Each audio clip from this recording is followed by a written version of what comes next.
What is going on, you guys? It is your Huggable Hipster here, and welcome to another trailer review where I am going to be so irritated. I'm planning on being mad throughout this entire thing. I'm just more or less mad at the community at this point, because the thing is that I want to preface this entire video with saying that I am a Last of Us fan. I love Last of Us Part 1 and 2 so much, even though they emotionally ruined me.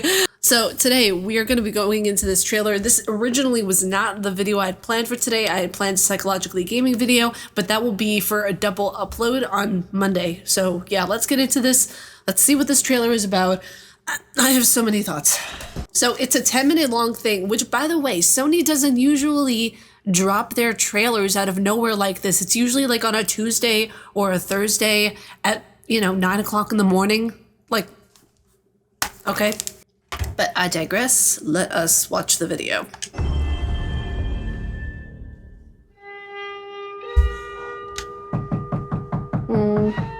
Joel. Hi, Joel. More than 2 years ago, when we were finishing Last of Us Part 2, and we were working on those flashbacks within that scene for the first game, we got excited with the idea of like, oh man, what if we made The Last of Us Part 1 to look as good, if not better, than what we have done with Last of Us Part 2, which we really pushed the boundaries of like what we could do from gameplay and a graphical standpoint, and felt like if we do that, we could actually come even closer to our original vision of what the first game would have been had we not been constrained by technology. You see, already like the concept behind this is really awesome, of where they are going into it with the idea that, hey, I want to make this game just as good as the second, because the first game was already amazing. Don't get me wrong. I loved the first game, the story, the emotion, the way that, we find out about the clickers, all that kind of stuff. I love the way that the first game was. The second game, I have my issues with, but it was still amazing. The original creative vision of The Last of Us, I think in a lot of ways was larger than what the PlayStation 3 was capable of. The tech of the PS5, it's like an open box. Wait, that's all the PS5 footage that we can play from and draw from. The 4K, HDR, improved haptics, 60 frames, help us to reimagine The Last of Us. Okay, wait a second. I gotta go back a little bit. Hold on. Sure, than what the PlayStation 3 was capable of. The tech That's of for the PS5. It's like an open box of tools and goodies that we can play from and draw from. The 4K, HDR, improved haptics, 60 frames, help us to reimagine The Last of Us. That's cool. And you can see, okay, okay, people are gonna hate me so much. You can see a tangible difference between the graphics and how they are done.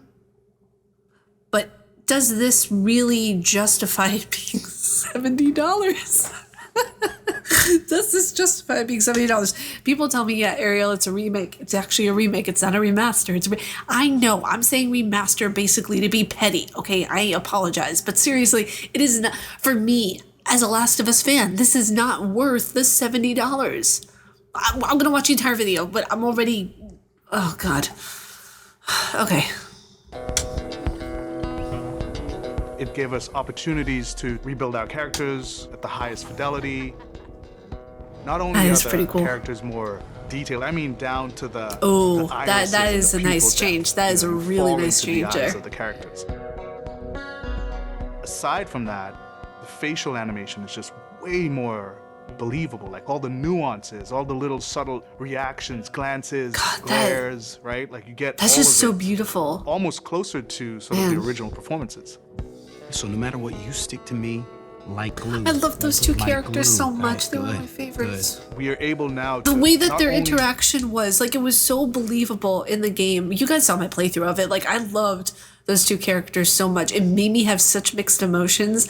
It just, oh my God. If you guys have not played The Last of Us Part 1, by the way, please go and do that. I'm not going to provide any spoilers here today, but just please go and play it. It's so good. It's so good. Just have the highest fidelity characters in the cutscene, but also in gameplay. And also, everyone is, I know I'm stopping and going a lot of the time. That's what I do with these. Everyone's saying that they basically aged Tess and Joel up like years. Technically, they didn't age them up. They just set them to what the appropriate age was for what the time period is. Tess was really just young and attractive as a baseline. for what the first game was. In this one, she is still young and attractive. I think she's in her 40s. She didn't look like she was in her 40s before the remake. She looked like she was in her late 20s, early 30s. So I think they're just adjusting it to what it actually should have been. Correct me if I'm wrong, but that's from what I gather. Seamless transitions in and out. Every part of the game has benefited from seamless transitions and emotional scripting.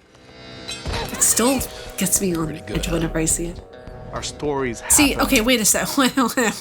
This is what I have an issue with. I'm glad that they have this in here because this is what I have a big issue with. Where's the difference with this? Where is the tangible difference? Removing the sun glare? Removing the sunlight? Like, that's the PS4 Pro. That's the PS5. Removing the sunlight made us be able to see her face clearer, but is it actually, again, I'm going to say, worth the $70? There's a lot of work that gets put into these games. I know, I understand that. I can see that. I can justify a $40, $50 price tag, especially since we're going to be porting it over to PC. But with how it is right now, putting it at a $70 plus tax would almost be $80. That's insane to me.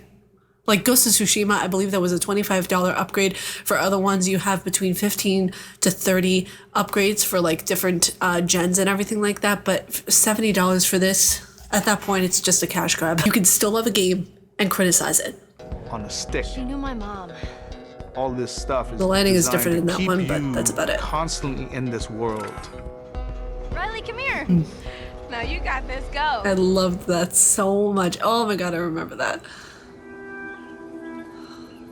One of the things that the PlayStation 5 is really enabling is that we're able to have a density of physics objects in a scene that we could never do before. Like, this has always been the dream, is to have this number of bumpables, chippables, breakables, destructible objects in a scene. It just makes the world feel rich, makes it feel See, lived that's in. really cool.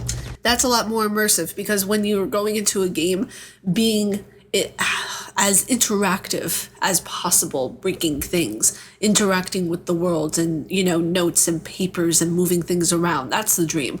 That's being able to have as much immersion as possible. So that I really like.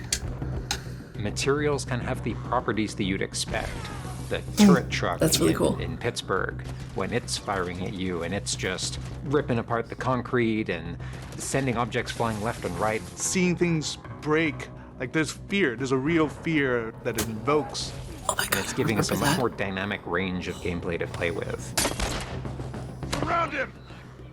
Our AI tech has just increased incredibly. What we were building the basis off of was The Last of Us Part 2's AI. And it has sophisticated systems for things like the fundamental knowledge model of how these NPCs perceive and understand what the player is much more sophisticated. Now how the enemies are communicating with each other, how they're chasing you, how they're flanking you, how intense that fight feels. It's so much more rewarding coming out of it from the other side. You see, the amount of work in this is absolutely incredible. Like I'm so in awe and have so much respect. I think the baseline of it, it's kind of like Apple. You know, they can charge as much money as they are because it's Apple. It's the same thing with Naughty Dog. They can get away with charging as much as they do for this because it's Naughty Dog. One of the other big AI improvements is the buddies. The buddies technology that we developed for The Last of Us Part 2 has this very sophisticated understanding of like, okay, this is where the enemies can see their exposure. We not only have exposure, interesting. we have future exposure. So buddies can know, okay, that enemy is walking forward and they're about to round this corner. That's so in really 3 cool. seconds, that corner is going to be exposed. So I'd better move now to avoid this enemy seeing me. This really lets the buddies make very complex decisions and Oh, that is maintain really that cool. feeling of stealth much more believably. Another big enhancement to the gameplay is that we have this technology called motion matching. Motion matching is this technology that's basically using logic that tries to match the desired movement to a bucket of hundreds of animations. Whoa. A mocap actor has gone in and run this whole gauntlet of movements to get a really full set of all the different ways a person can move. And then it's basically every frame trying to find the best matching animation that fits the path of where the character is going to go. And this motion model just gives the smooth, organic movement through the space. First, we just had to build that core experience. And then beyond that, we wanted to add several features that fans have been asking for. For example, we now have a permadeath mode. There's a permadeath Along mode. that, we've added a brand new speedrun mode, so players can time themselves. That's so cool. There's a whole community of gamers that just want to see how fast they can play through this game. Oh, that's really cool. Beyond I love that we they added a bunch speedrun mode. more of unlockables. So there's all these different outfits for Ellie and Joel that people can unlock. A model viewer mode, so people can really appreciate the details. They had that in The Last of Us award-winning too. I love that. accessibility features. Every single accessibility option that we offer, that's a barrier removed for someone. As she surveys the apartment, See, her I eyes love wander that. to That's Joel. really, really She steps cool. past the The fact that they're adding more accessibility, that's really awesome. And good on Naughty Dog for doing that, because not a lot of games, whenever they're remaking a game, they don't think of the accessibility. A lot of the time they think about how I can improve the game, you know, graphically, developmental wise, you know, like artistically, like how can I make the improvements that look more cosmetic? They never really think of accessibility for the player, and I love that they're doing it with this. He wears the wristwatch Sarah gifted him, which now has a cracked face. To my knowledge, this is the first PlayStation game that has audio description built into the game, built into the cinematics. Now it's nighttime. Joel stirs in his Oh, I love that. They added audio descriptors. That is amazing. I love that. Engine on the PS5, those haptics, the 3D audio, the fast loading, it really creates a much more immersive, and because of that, much more emotional experience. One of the things I absolutely love with the 3D audio in The Last of Us Part 1 is being able to hear an enemy before they sneak up on you. That's really cool. And trying to do a stalker fight with the 3D audio is just so much fun. You're hearing them skitter around in a different room, and you're hearing them trying to get it behind you. Ooh. Having that two-part reaction of like hearing, turning, seeing, reacting. I don't know if it's just me, but I heard the difference just in that clip alone. That's interesting. I don't know if they made it so it's possible for other headphones, but and I don't know if that was just a placebo effect, but that was interesting. Sense of just being grounded. You are in this character. You are in this world. Now, with the PlayStation 5, the amount of control that developers have over the DualSense, it's really, really cool. All the guns in the game have a variable amount of resistance. So is that at the very beginning, when they're starting to draw the bow, there's a little bit of resistance. And then as the bow gets tauter and tauter, the amount of resistance is increasing. And then when you release the bow, you're also getting that resistance going out of the trigger. When you are aiming and firing the shotgun, you're going to get a haptic vibration on the shot. And then what I think is one of the ways that the DualSense really advances things is you're going to get a haptic vibration on the pump of the shotgun. And what's much more that is sophisticated really about that on the cool. DualSense is that in effect has a little like speaker in it. And it's playing an audio file that comes through in the vibrations. And those two beats as well. Oh, that is very cool. You see, that's what I loved about The Last of Us 2, where you had that audio file playing as you like did the cocking back of the gun. You had just different audio files that would play during different fight sequences, and I thought that that was so immersive and so cool. I even I think I remember, I don't know if it was part 1 or part 2, but I remember like because I was still new to PlayStation at the time. So I remember holding the controller up to my ear and being like, oh, wait, you can hear it. That's so cool. Oh my God. So it's really cool the stuff that they're implementing. I think that this is really awesome. Looks like a good spot. This also ties in to the new workbench animations. So if you're seeing Joel taking apart a gun or screwing it's the same thing as The Last of Us 2. Putting a new stock on a gun, that moment where he's like jamming that on, you're going to get that haptic feedback on that. Nice. Very nice. We have, haptics all across the board, for getting that little I love that light moment. touch on the haptics as he's petting the giraffe. Oh my gosh.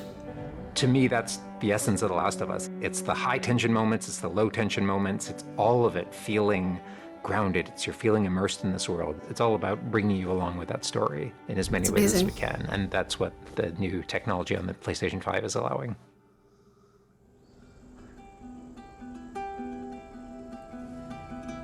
Was that everything you hoped for? Jury's still out. There's something special about that core experience of playing as Joel and Ellie on this journey. Then to take that experience and really honor it and keep the authenticity of it, but elevate it in every way possible, whether it's pipeline, whether it's art direction, whether it's a technology, everything that allows us to make that experience better. Not different, extremely better. That's a why to me very good distinction. Not making the experience different, but better. Every game company should strive to make their remakes or remasters better, but not different. And that's, I think, key. That is perfectly said. Definitive way to play The Last of Us.